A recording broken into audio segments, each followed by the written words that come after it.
Hello people, it's me, your boy, Blue_8 and yes I decided to replicate that fucking intro for this video cause why the fuck not? Well, judging by that intro, you can tell I'm gonna talk about that Murder Miners update. While currently in beta, this update should not be overlooked, as it's going to change the game pretty drastically. Without further ado, let's get started. The first thing you will notice when you start up the beta is the UI is now really fucking clean. While yes, it's still very simple, the UI now has organization and is generally easier on the eyes now. As for gameplay, this patch is actually adding quite a lot to the game in terms of balance changes. The three most notable things I would like to address is the machine gun, shotgun, and sniper. The machine gun now has bloom to its name and can now be used a little bit of range if you tap fire the gun. However, the gun itself when spraying has had a decrease of range. The shotgun now no longer takes clips. I'm fucking serious, it took nearly 7 years to change the shotgun to take shells. But either way, this change kind of breaks the weapon in its current state. It's nothing drastic, but you can shoot the shells when they are reloading nearly instantly. So now the gun has effectively one massive clip.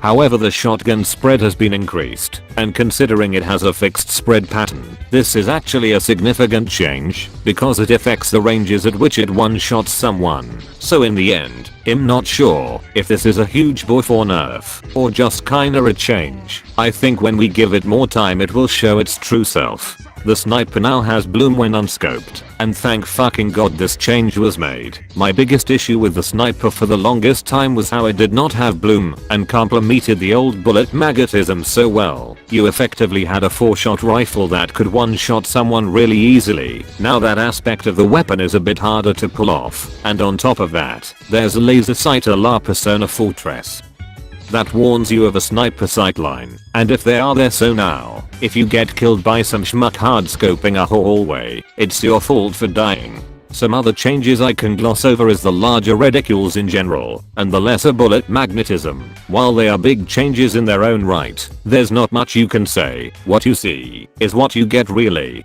Now, onto the big shit. Anyone remember this gem of a video by chance? Well, let's just say his wish has finally been granted. Murder Miners on the PC now has split screen support, and for anyone who owns an HTPC or is a parsec enthusiast like myself, this feature is incredibly useful to now have available.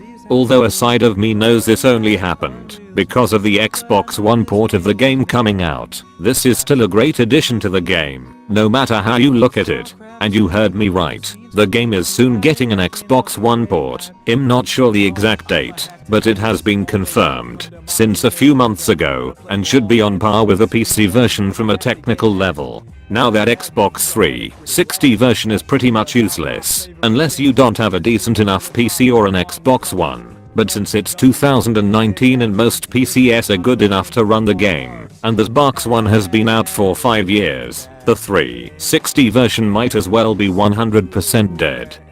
Now, rest in peace sweet prince, it was good knowing you. Funeral session aside, they also added a brand new game mode, and it's about fucking time J-Force. Don't act like I forget this from 2012. Well, either way, Murder Nord's spiritual successor has now been added into the game, now with a zombie theme and some really fucking janky models. Like Jesus Christ, you know those memes that go like, "Watch who you bully in middle school." This is pretty much what I'm looking at, as it's a massive zombie with their ass load of health, a lot of damage, a really long range grapple, zombie minions, a vomit machine gun, and all kinds of other crazy shit. Hell, it can even drive vehicles, and it looks wrong on so many levels. Other than all of that, there's not a whole lot more to the update. Apparently there's gold weapons for pre-orders of Murder Miners X. But considering that game is vaporware at the moment, I would not go with pre-ordering the game for the reason of gold weapons. But other than that, please don't subscribe, my content is shit. And if you liked the video, or subscribed, please go commit oxygen not reach lungs, as you deserve it now.